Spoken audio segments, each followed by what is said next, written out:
The Maplewood water tower, a dilapidated spire overlooking suburbia, had become the cold, concrete monument to a catastrophic failure. The frantic late-night raid had yielded not a rescue, but a taunt, a Polaroid of a drug girl, and a scribbled message from a killer who felt he had been gifted a 2-week head start by police incompetence. Detective Lena, Sue stood rigid in the concrete base, the caustic smell of stale charcoal and human waste assaulting her senses. Her mind was trapped in a relentless loop of professional malpractice. 2 weeks ago, she had judged a teenage girl's meticulous exit. Now, she was staring at the undeniable evidence of an adult predator's meticulous planning. Adrian Finch hadn't just abducted Elara Vance.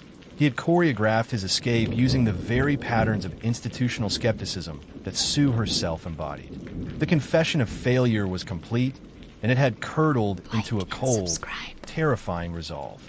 Sue was now driven by a searing, toxic guilt that had replaced her career-long cynicism. The evidence lay on the ground. The Polaroid, showing Elara sedated and pressed against the cold, ribbed metal of what was clearly a high-cube shipping container. The background was featureless, just gray and metallic. Every minute spent staring at that photo was a minute Elara was sliding further from reach. The time they had lost was now a physical barrier, 1,000 miles of highway the predator had already traversed. The chase had officially begun, but Adrian Finch had already reached the vanishing point. Sue, finally stripped of her arrogance, was now fueled by a singular, desperate certainty. If Elara Vance died, it would be on her ledger. The immediate consequence of Krell's discovery was a high-stakes, forced realignment of authority. The local detectives, Sue and Krell, were officially subsumed into the state's critical missing persons task force. But the partnership forged in shared failure made them the operation's undeniable core. The drama unfolded not just on the road, but in the intense, claustrophobic command center. Detective Lena Sue, the skeptic, was dead. The driven executor had taken her place. Sue's focus was now singular and cold, her past arrogance channeled into an almost inhuman capacity for work. She moved with a calculated ferocity, managing the chaos, delegating without emotion, and running the command center like a general who knew her troops were outnumbered. Her guilt manifested as an unwillingness to sleep or eat. She only saw the clock counting down the remaining effects of Elara's sedation and the inevitable expiration of the missing girl. She trusted no one but the evidence, and now, the junior partner she had dismissed.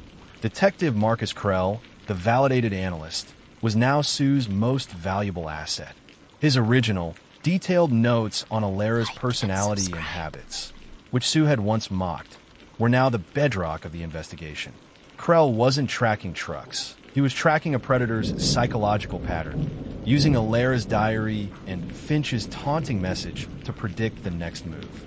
He alone understood that the motive was not just possession, but artistic creation, and that Finch would be unable to resist incorporating elements of Elara's own life into his final performance. Krell's primary tool was now his memory of Elara's detailed work and her quiet anxieties. Into this strained, desperate partnership stepped Agent Evelyn Reed, a 40-year-old FBI liaison specializing in cross-country organized crime and logistics. Reed was the operational antidote to Sue's previous tunnel vision. Cool, precise, and utterly focused on the movement of money and cargo, she immediately discounted the idea of Finch driving a heavy vehicle himself, stating, "Finch is an artist, not a trucker. He outsourced the dirty work.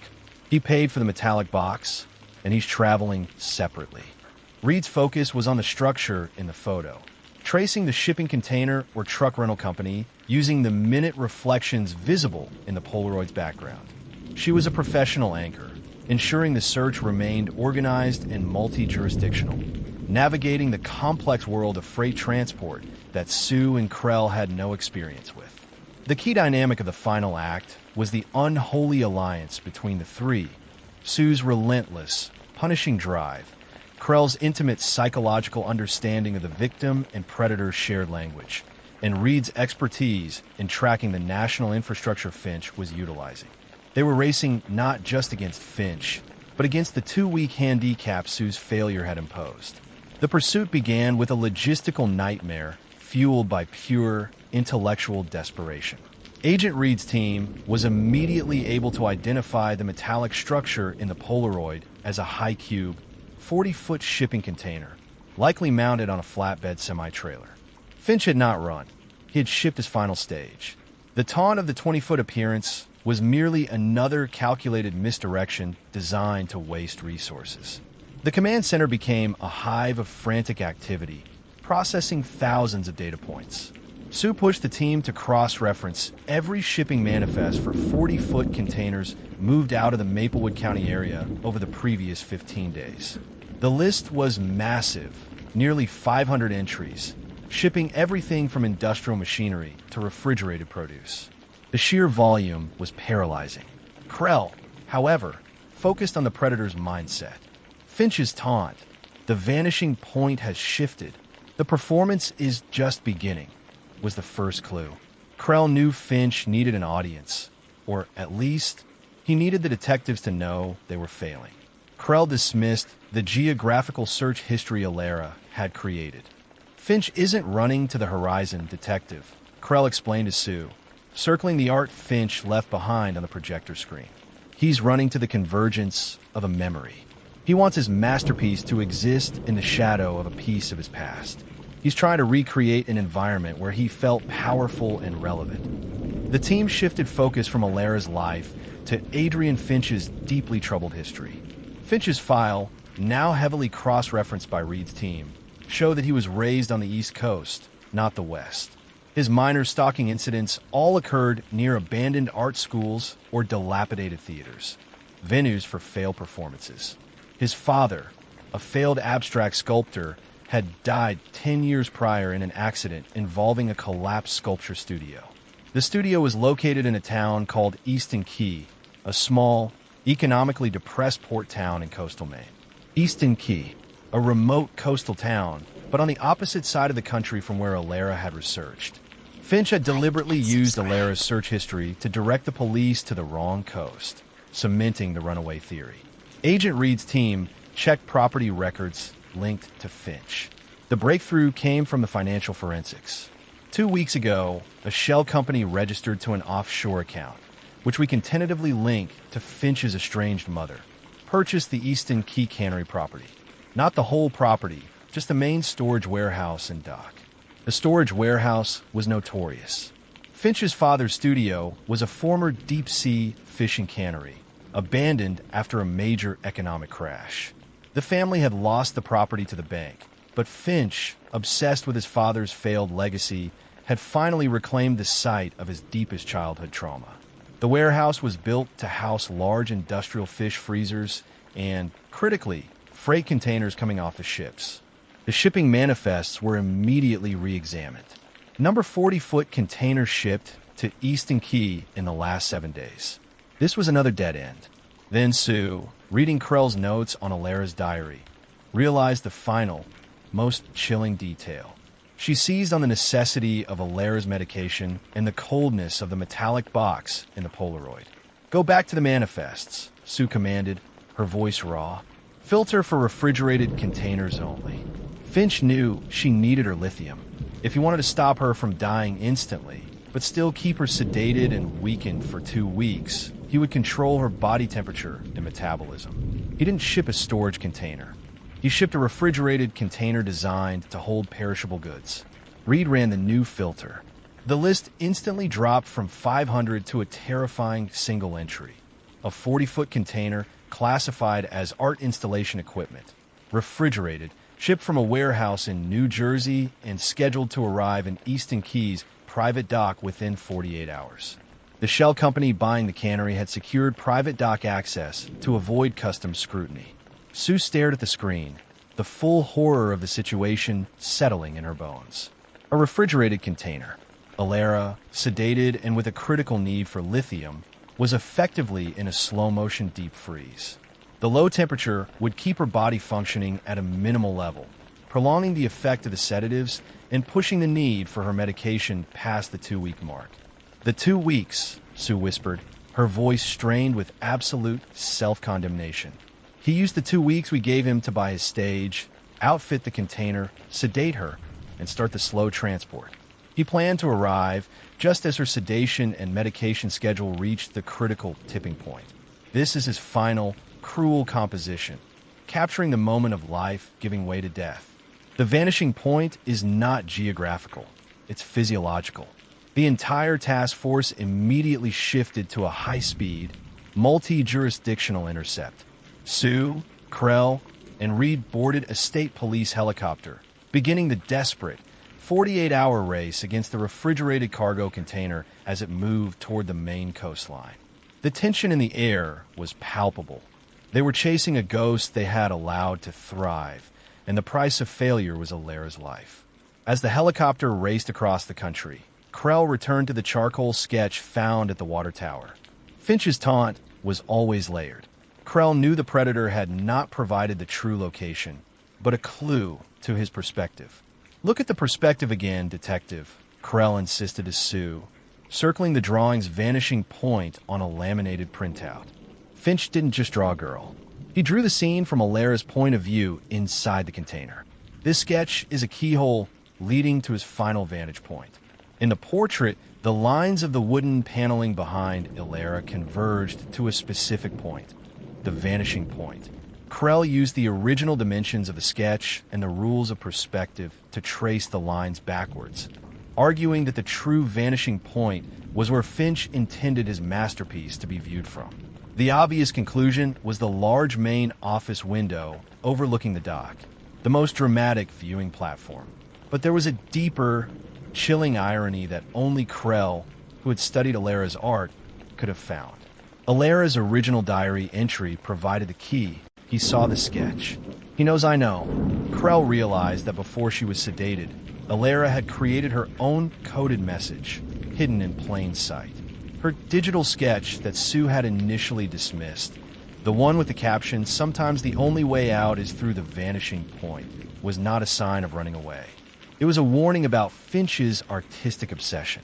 Krell compared Finch's final, precise charcoal sketch to Elara's earlier digital drawing. Both depicted a contained space, but in Elara's drawing, the lines of perspective converged on a point that was 1.2 degrees off from the true structural vanishing point. Finch's drawing was technically correct, a boast of his control. Elara's drawing was deliberately, subtly flawed, a correction. It's a misdirection within a misdirection, Krell realized, the answer hitting him with an exhausting rush of clarity. Finch drew the scene correctly to taunt us, knowing we'd use the architecture to find the most dramatic spot. Elara drew it incorrectly to tell us he was lying. The true moth in the tower code wasn't the graffiti moth or the water tower itself. It was the art tutor's perspective itself, which Elara saw through and slightly altered to correct his lie. Krell used Elara's deliberately flawed perspective to calculate the true vantage point. It wasn't the main dock window. Finch knew they would check there first. It was the abandoned maintenance office high up on the opposite side of the cannery. The highest, most obscure point, offering a perfect, hidden view of the incoming container, which only an analyst who had studied Elara's subtle descent could find. The maintenance office was where Finch had set up his permanent observation post, ready to watch his performance unfold, concealed by the darkness and distance.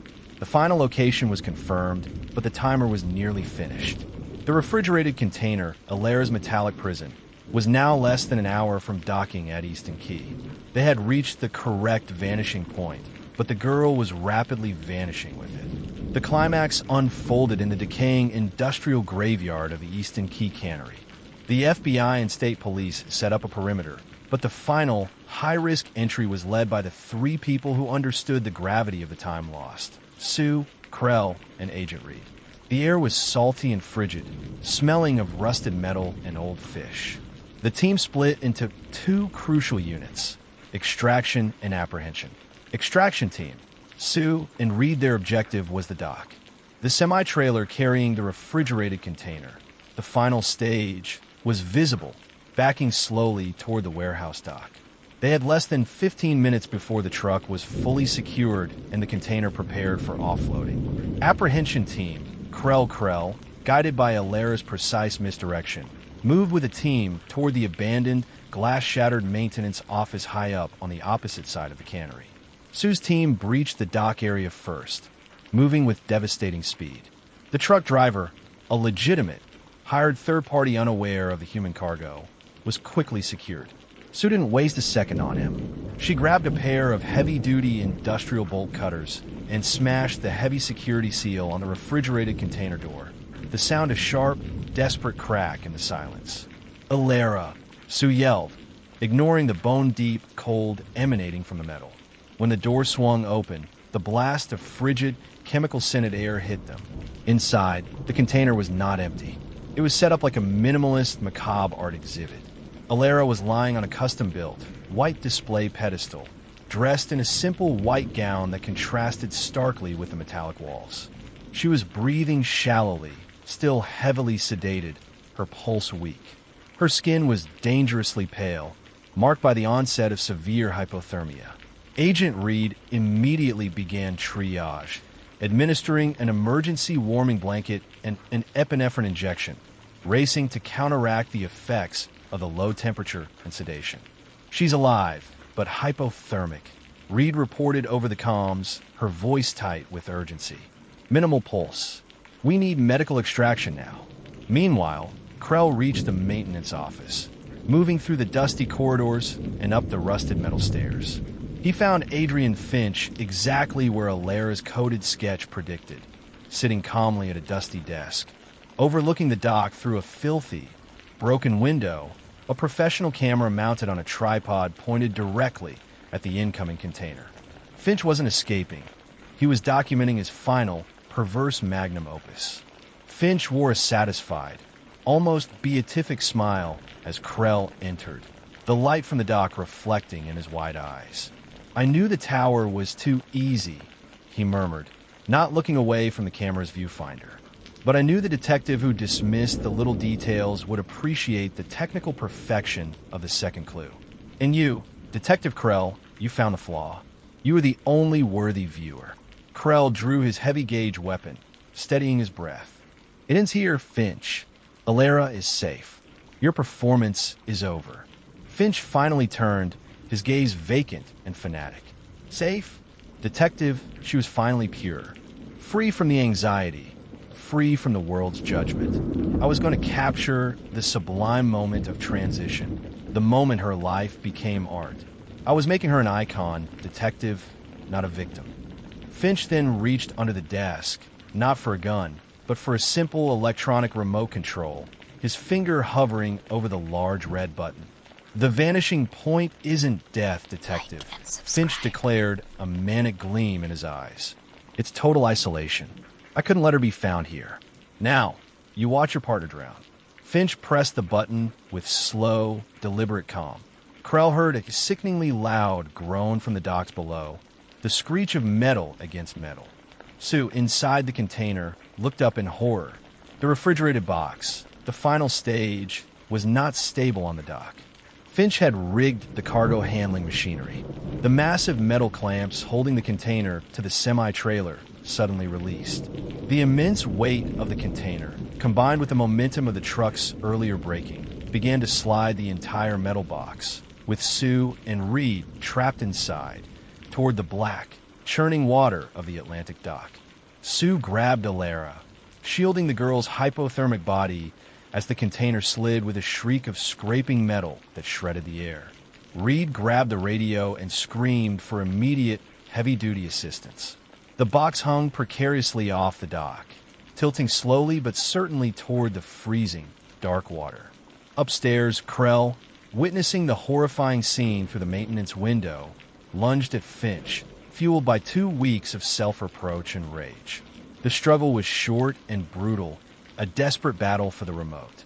Krell, relying on brute force and moral certainty, finally tackled Finch, slamming him against the concrete and wresting the remote from his trembling hand.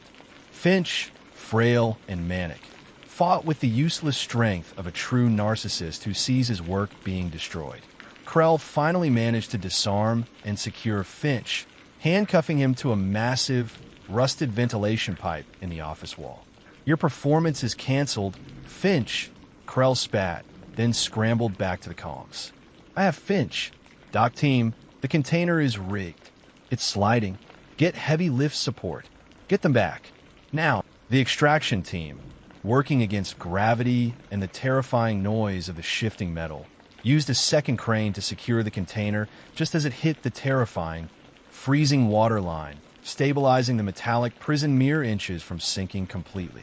Sue and Reed, having stabilized Elara and kept her dry in the last few seconds, were pulled back onto solid ground. Elara Vance was alive. Hypothermic, sedated, but alive. She had been rescued not by the system that had dismissed her, but by the one detective who had trusted the tiny, intimate, coded details she had left behind in her private diary. The 2 weeks had been costly, but the victory, the successful extraction of a girl from a metallic coffin, was absolute. The Elara Vance case ended not with a bang, but with a terrifying, slow slide into the cold water. Adrian Finch was secured, his masterpiece destroyed, and the girl he intended to immortalize was safe. Detective Sue, standing shivering on the dock, watching Elara loaded into an ambulance, understood the profound and devastating cost of her initial cynicism. The great lesson of the case was a quiet one. The truth about a victim is often not found in the large, obvious patterns of statistical crime, but in the small, intimate details that a cynical system is trained to ignore.